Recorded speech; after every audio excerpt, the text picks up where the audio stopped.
O Evangelho, essa palavra milenar que atravessa gerações, que há mais de 2000 anos vem trazendo mudanças em nossas sociedades, onde nós temos sociedades que foram formadas através dessa base, através dos ensinamentos de Jesus, onde nós entendemos que é a palavra de Deus e que o homem ele não pode cessar a transmissão dessa mensagem, e ela passará a nossa geração, ela passou a geração dos nossos pais, ela está indo sempre adiante, como está escrito em Romanos 1, no versículo 16. Não me envergonho do Evangelho, porque é o poder de Deus para a salvação de todo aquele que crê, primeiro do judeu, depois do grego. Essa palavra que é a verdade, essa palavra que traz sentido à vida do homem. Homens morreram por causa dessa mensagem, porque encontraram nela a verdade.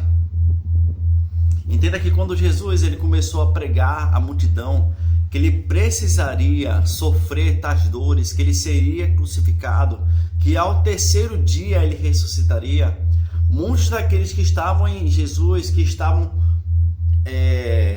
indo a Jesus somente para ver os milagres em si, eles os abandonaram.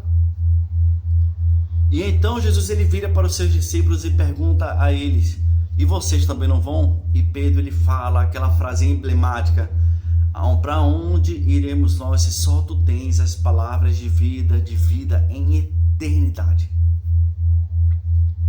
Entenda que não é qualquer mensagem, entenda que não é qualquer livro que nós estamos falando, é a palavra de Deus. E que esses mártires sempre vão existir.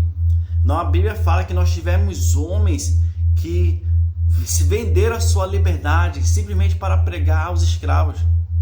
Isso aconteceu ontem e acontecerá nos dias de hoje. Aconteceu nos Estados Unidos recentemente com a morte de Charlie, onde ele foi morto simplesmente por propagar essas ideias, por levar essa mensagem. Eu venho lembrar a vocês que isso não é nada novo. O que nós estamos vivendo não é nada novo. E o que nós estamos vivendo, a Bíblia já nos fala que iria acontecer.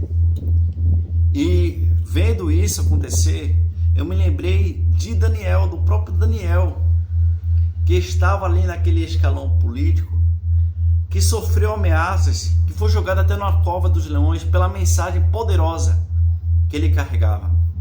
E o que ele fez? Ele orou.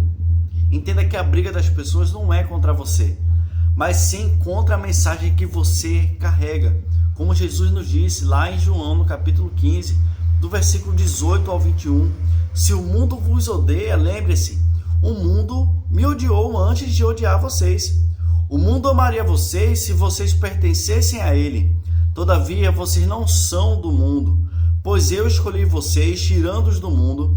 Por isso é que são odiados pelo mundo. Lembre-se do que ele disse: nenhum escravo é maior do que o seu senhor. Portanto, já que eles me perseguiram, naturalmente perseguirão vocês. E se eles me tivessem ouvido, ouviriam vocês. Povo do mundo os perseguirá por causa de mim, pois eles não conhecem aquele quem me enviou. O cristão que ele busca ser aceito pela sociedade, ele precisa se adaptar a essa sociedade. Então ele vai fugir dos propósitos de Deus, porque o Evangelho é um Evangelho de contracultura.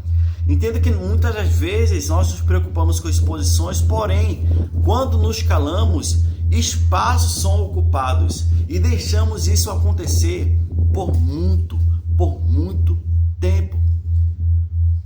Entenda que a estratégia hoje é ocupar o nosso tempo, para que nós não nos lembremos de quem nós somos. E nós somos filhos de Deus. Existe um chamado que ele é universal: ide por todo mundo e pregar o Evangelho a toda criatura, batizando em nome do Pai, do Filho e do Espírito Santo. Como diz lá em Mateus, no capítulo 5, versículo 14 e 16. Vocês são a luz do mundo. Uma cidade sobre um monte não pode ser escondida. Ninguém acende uma lamparina e a coloca debaixo de uma vasilha. Pelo contrário, ela é colocada no lugar adequado. E desse modo, brilha para todos. Assim também a luz de vocês deve brilhar diante dos homens, para que vejam as boas obras de vocês e louvem o Pai de vocês que está no céu. Quando você está na sua faculdade, você é filho de Deus. Quando você está no seu trabalho, você também é filho de Deus. Não podemos viver mais em dualidade de vida, se comportando de uma forma em um lugar e esquecendo da sua missão. Não há mais tempo a perder. Despertem. Mesmo que a escuridão te seque, leve adiante essa mensagem, porque o Senhor, Ele está te chamando hoje. E para finalizar esse pequeno trecho, que está escrito lá em 2 Timóteo, capítulo 4, versículo 2 a 8, pregue a palavra. Esteja preparado a tempo e fora de tempo. Corrija, repreenda, encoraje com toda paciência e ensino, pois chegará o tempo em que não suportarão a sã doutrina. Ao contrário, segundo seus próprios desejos, juntarão para si mesmos mestres que lhes digam o que os seus ouvidos coçando desejam ouvir. Eles se recusarão a dar ouvidos à verdade, voltando-se para os mitos. Vocês, porém, seja moderado em tudo. Suporte os sofrimentos, faça a obra de um evangelista, cumpra plenamente o seu ministério. Eu já estou sendo derramado como oferta de bebida, e o tempo da minha partida está próximo. Combati o bom combate, terminei a corrida e guardei a fé. Agora está reservado para mim a coroa da justiça, que o Senhor, justo juiz, me dará naquele dia, não somente a mim, mas também para todos os que amam a sua vinda. A vinda do Senhor está próxima. E estejamos nós preparados para ela. Que o Senhor te abençoe.